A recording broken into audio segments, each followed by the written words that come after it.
do a great job. What we're going to do is we're going to talk about some best practices, some tips, some strategies, some helpful hints, and we will be doing, this is, very interactive. Please answer questions, make comments, and we're going to start though with a little role playing, okay? And when we do this, Janet and I are going to role play, and I want you to be thinking about, Janet's going to be the advocate, and we'll just say that I'm one of the attorneys, and I want you to be thinking, not all bad. Oh, I have a gavel at my house. I have a great uncle that was a judge, and I have his gavel. So what was I saying? Oh, while Janet is testifying as an advocate, just be thinking about some things she's doing that you think are spot on. They're good practice, and think about some things that maybe could use a little bit of improvement.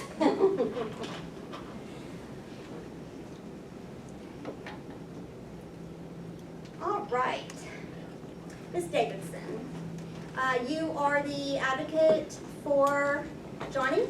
Yes, I am. Okay, and how long have you been his advocate?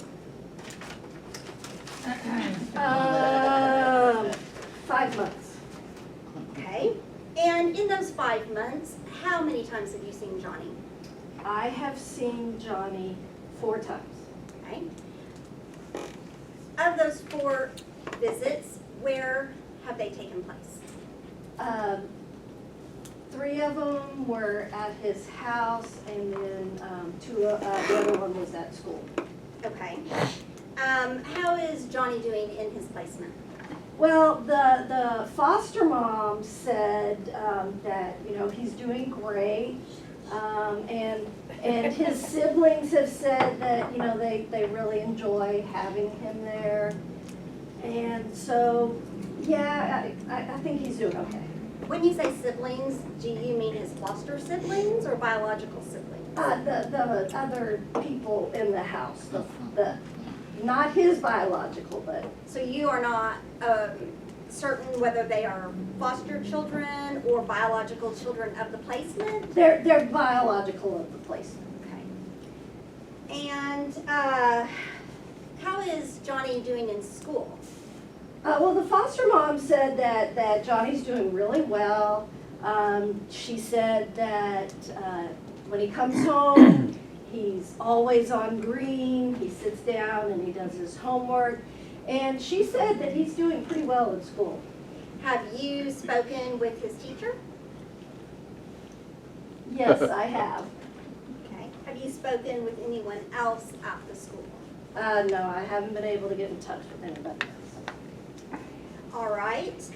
Have you had any interaction with Johnny's parents, biological parents? I have been able to talk to them on the phone a couple of times. I'm going to turn over here because I'm tired of doing my neck, sorry. Okay, and how are the parents doing on their services? Well, they have had some difficulty getting off of work, and so to attend the classes and go to the drug testing, it just hasn't happened yet. There was one drug test that Dad was able to go to, though. Okay. Have you observed Johnny with his parents? Yes, I have. And what observations have you made of the interaction between him and his parents? It seemed to go well. Okay. Can you be any more specific? Well, they talked and played, and yeah, it was pretty good. How many visits have you observed? Just one, And where did that take place? at the CPS office. Was the visit also being supervised by personnel of the department? Yes, yes.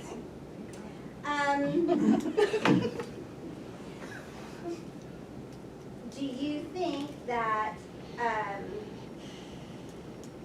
Johnny is ready to be returned to his parents? Well, you know, well,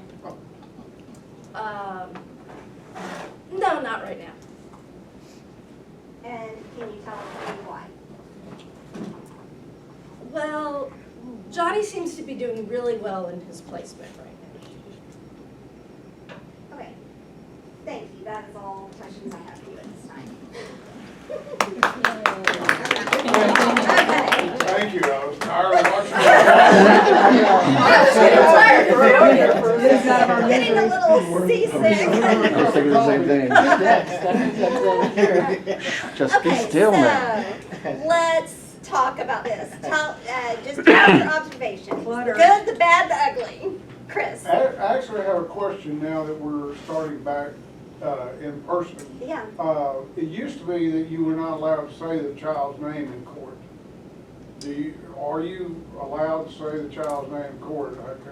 Obviously it's been a long time since Right. you've been in court.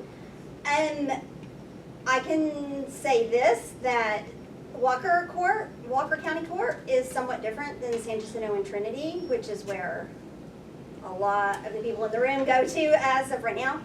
We do say the child's name in court. Now, Judge James, if she has a different standard. I think I know, because when I observed Judge James, somebody accidentally said a child's name, and I specifically remember her saying, we don't say the child's name on Zoom. Oh, the other. Because Recorded on Zoom, I don't know that it was like that in the courtroom. in the courtroom is what he's asking. Yeah, right, and that's what I'm saying, I think because she specified Zoom. Zoom that you're thinking. I'm thinking that.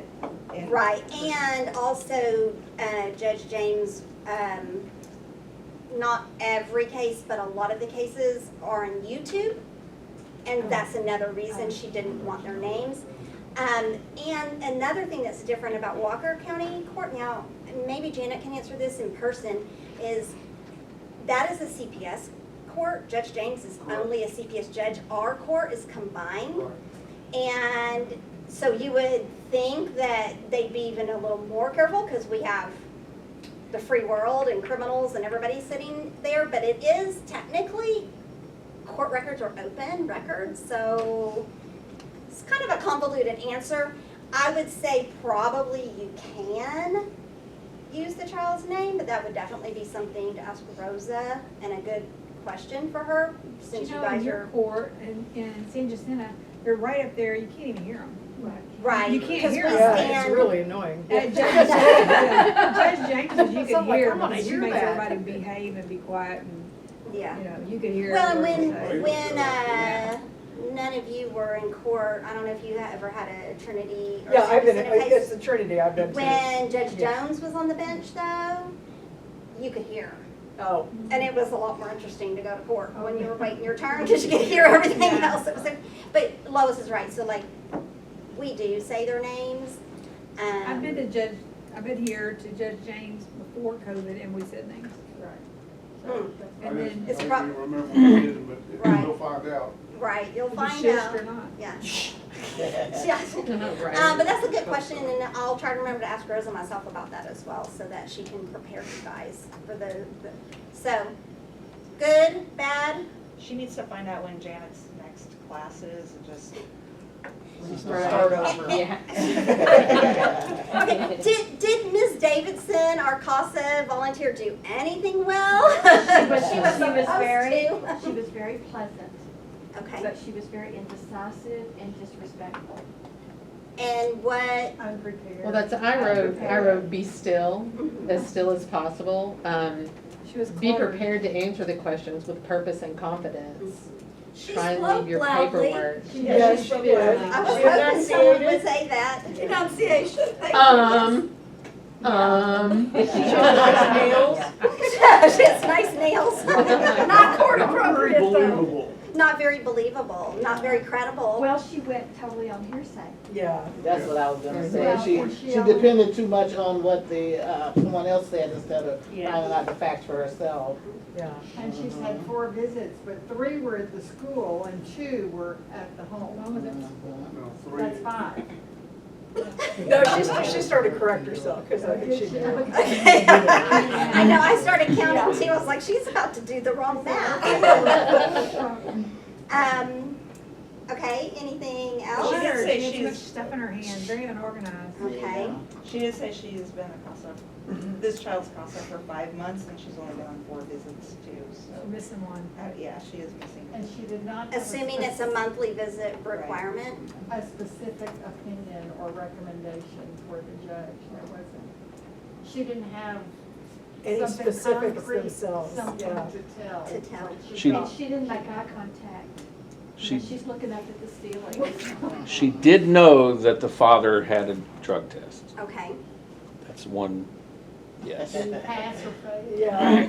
My attorney did not ask anymore That's true. She did a good job of only answering the But no, questions asked. you didn't answer it well, because the service plan has many more aspects than just a drug test. And you didn't address any of them. But she didn't ask. But my attorney She asked about the service plan. But not. No, she said she had a transportation problem and she couldn't get off work, that's why she couldn't do all the service stuff. Yeah. Yeah. Yeah.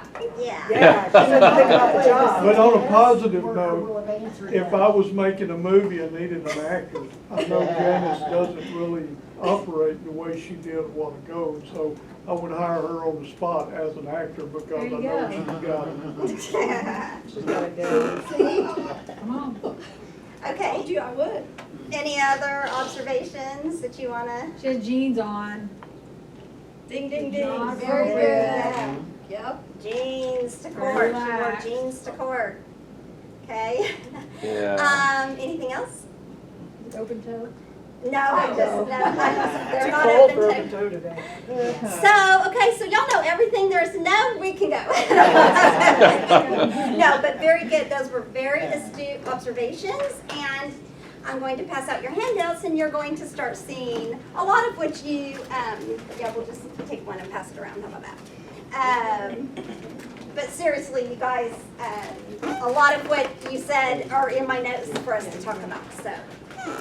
You have been well trained and ready for court testimony. And it's easier said than done. Yes, Yes. exactly. Things that came out of Janet's mouth that come out of my mouth. Yes, It's yes. more bad. Freeze. Mhm. Yes, any question? Well, let me, I remember that, let me tell you. Right, it is a lot easier said than, and it's a lot easier sitting there to pick out what could be better than when you're in the moment and trying to keep track of your own behaviors and things you're saying. It's a lot easier to pick things out when you're observing rather than being the one doing it. So, all right, so our first page here is Q&A, questions and answers.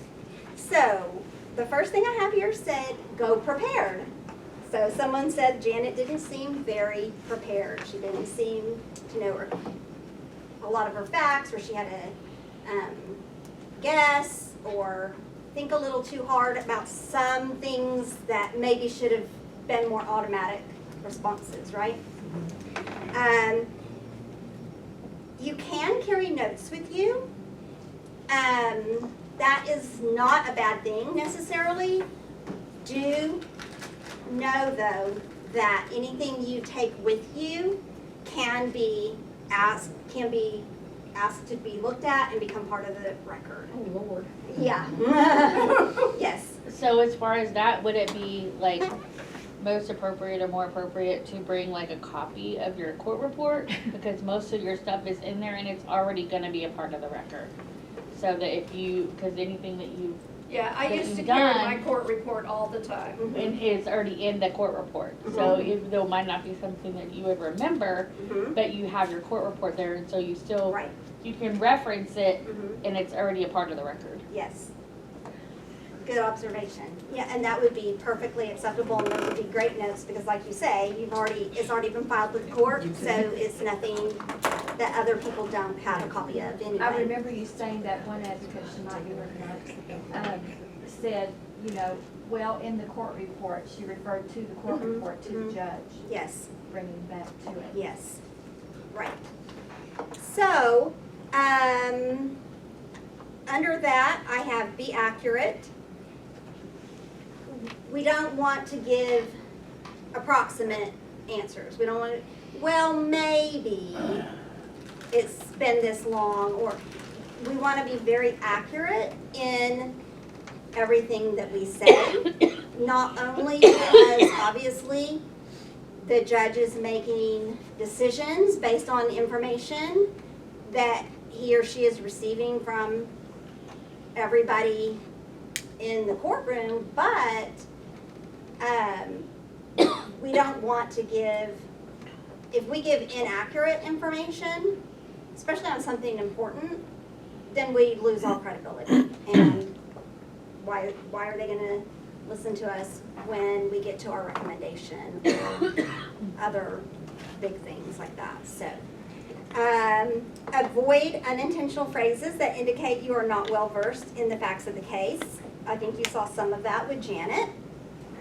One of the things I have on here, the third one where it says I want to say, there's actually a caseworker who actually almost every answer that is given, it starts out, I want to say, I mean, even if it's just how old is the child? I want to say he's 5. Just say it. Well, because he's really not 100% sure, and I know that he's not 100% sure, but sometimes he might be. I think some of it has become a habit, and it's just something that he does without even thinking, and he doesn't realize he's even saying it. But then, because there are times that I know he doesn't really know the information, so then I'm going, is this a time that he really doesn't know it, or is it his habit and way of speaking? And I can't believe that I'm the only one that notices that in court. And so it makes it very difficult. Then the rest of us go in and try to clean up some of his answers. So, and we all do things. We all say now and then, and, but what we're talking about is the consistent, kind of habitual things that maybe we don't even realize we're doing, but just try to be aware of that. What are some of those other fillers that you hear people use other than Like. I hate that. Oh, I I hate do like, it. I do it too. You know what I mean? I love this one. To be honest with you. As though you're not honest the other times. You raised your right hand earlier, you better be. Exactly, yeah. And those are things that just, if you can be aware of those and be conscious, like I said, we all do that now and then, but the more we can be aware of it, the more we're going to come off sounding polished, we're going to come off sounding like we know what we're talking about, thereby being more credible and taken seriously. Because obviously, honestly, some people that have some of these really bad habits, they're not taken as seriously as the ones. So someone could be up there feeding a line of bull, but if they're very well spoken and if they appear to have their act together, they might actually be more believable than the person who might know the case better but is not as effective at conveying that. Catherine, does, who's the judge in San Jacinto now? John Wells? Okay, does he allow interruptions? because our Walker County judges normally, especially Delaney, I can't remember whether James will allow interruption. Our caseworkers even give the wrong age of the child, et cetera, and I've interrupted. And I only got my hand slapped once, but, you know, I don't know what the current, There are times that I have to stop myself from interrupting because Let me know those can this happen. one particular caseworker especially does have so much wrong information, and sometimes I'll just shake my head like, and it does not bother him. what I try to do is make a mental note, and when it comes my time, Right. then I will say, and by the way, or something like Yes, that. yes, Only 6 Yeah. is not 8. right, yes, and if it's on something that really makes a big difference, there have been times that I've kind of like, and then I'll try to either get the eye of an attorney or somebody, and then they'll look at me and go like, okay, got it, I'll be sure to ask about that and give someone the chance to correct that. In court the other day, they said the CPS worker who's new, and I think she's awesome, but she's new and she said the wrong age of one of the children.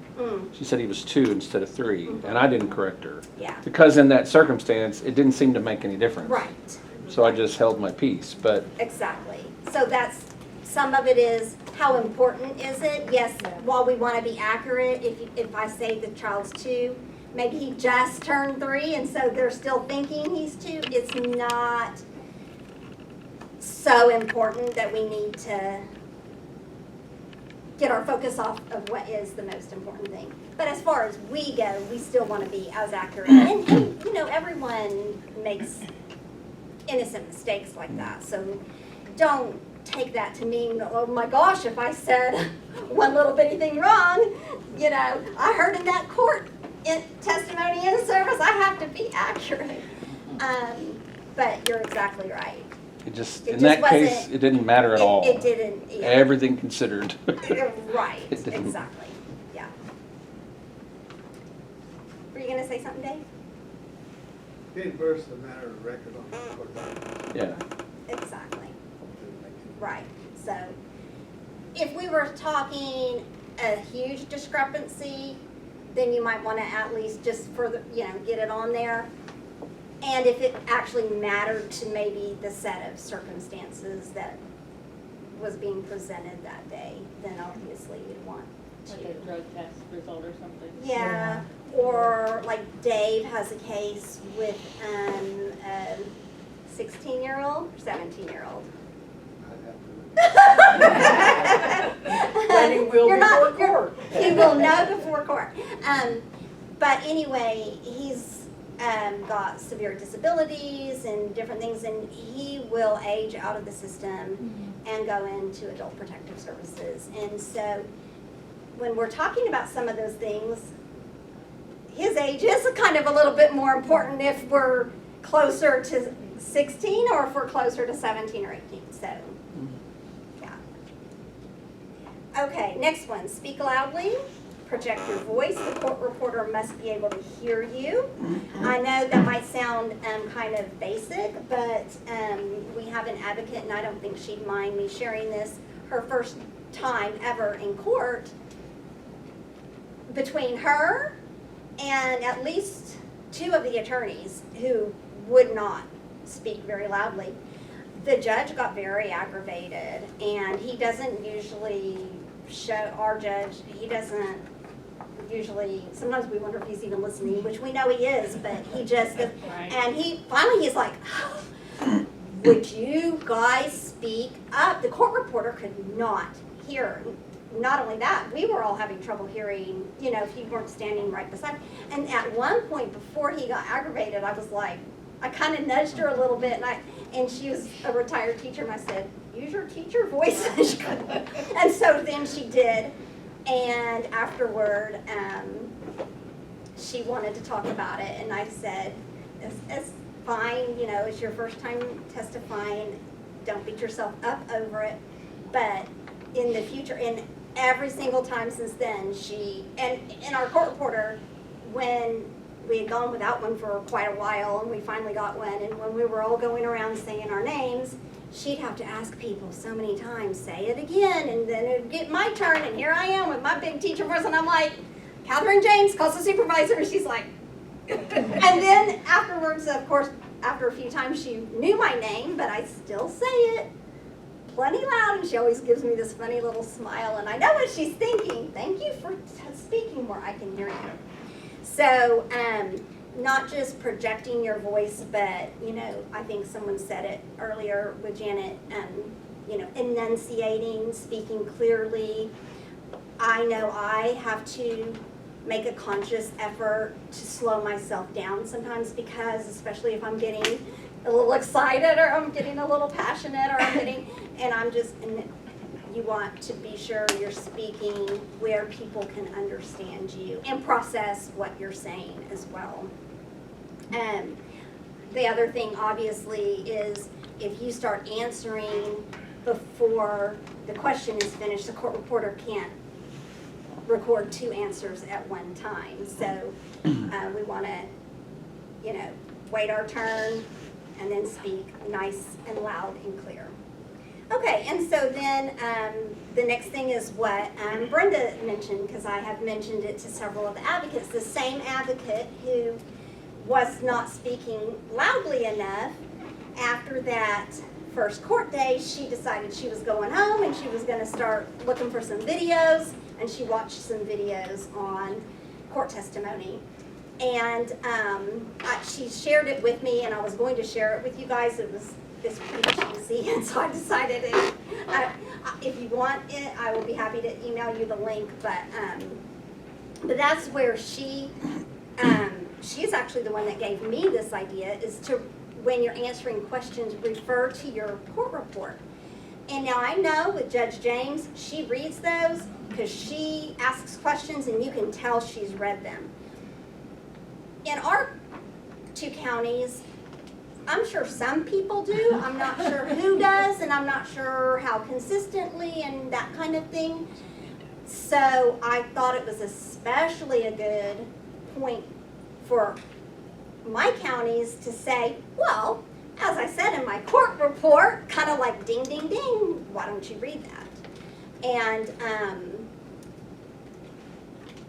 it's a way of drawing attention to the court report, and just, if it's in there, you know it's accurate. It helps you to keep your facts straight too, because like someone said, if you're going back to your court report, then you know it's accurate, because before you put it in there, you had done your research and you were, so I thought that was a really good tip for answering questions. The next one, repeat your direct examination testimony as much as possible. So if you've already been questioned by one attorney and now another attorney is questioning you, you can repeat that. As I said, I have visited with Susie 3 times since the last court hearing. So you can refer back to, okay, I've said this, I remember I said it, so you're not going to trick me. And it's just a good, I thought that was a really good tip. And I mean, you can share your example of the attorney telling you. I am, Okay. and I think I was maybe going to share that somewhere else. But I'll just share it now since you brought it to my attention. So this past week in San Jacinto, we were having an adversary. It was a very contested, heated adversary. And the father has criminal charges, and he has hired an attorney. That attorney is also representing him in the CPS case. So she's not one that we generally, I see her in court sitting at the table, but we don't generally have her in our cases. And I had been questioned by the attorney for the department. I had been questioned by the child's attorney, the ad litem for the child, and now it was Dad's attorney's turn to question me. And one of her first questions, she said to me, she was she was setting up the question. And she said, you said, referring to one of my other answers, you said da-da-da-da-da. And I went, I don't think I said that. But I didn't say, no, I didn't, but I really didn't think I did. So I just said, I don't think that's what I said. And one of the points down here is what I was going to use that for, is try to figure out sometimes what is behind their question. So I knew, and it's too long to go into all of the details, but I knew by the way she set that up, she was trying to get me to say something so that then she could blow a hole in everything that had already been said. And I said, I don't think I said that. Yes, you did. And I said, I just looked at her like, I'm not gonna, like, how many times do I have to say it? I don't think I said it. So she's very aggressive, and she said, I want to go back over the record, look it up. As she stomped her feet. As she stomped her feet. She was very aggressive. Very. And You should never do that when you know you're wrong. so they had to go all the way back to, and it was I had been questioned kind of a lot, so it was a lot to go back. I think we probably stood there at least 5 minutes At least. while the court reporter went back, had to find the spot, and then she started reading the question, my answer. She went through, not one place did I say what she said I was going to say. And the reason that that was important is because I already knew from some of the other questions where they were going. They were trying to get some testimony out because it had to do with hearsay. Like if you talk to a child under the age 12, it's not hearsay. But if you something about the older kids, and anyway, if I had just let her get away with that, it would have potentially caused some problems. And even if she had been correct and I had said it, so what I did the whole time that I'm standing there acting like I'm not the least bit bothered by this, I'm thinking in my head, okay, if she finds it, first of all, she'll read so I can hear it all in context, but I'm thinking in my head, where is she going with this question, so I know how to then answer it if I really did say what she said, that I said, but I didn't. Well, I have a question for you on that very thing right there, because I sat and watched that, and she interrupted you while you were giving your statement to contradict what you were saying. And she had that court so discombobulated that they never came back to you for you to finish what you were having to say. Well, I don't think she wanted to question me anymore. It was her turn to question me. She didn't want to continue questioning me. And that's when she goes, I'm done.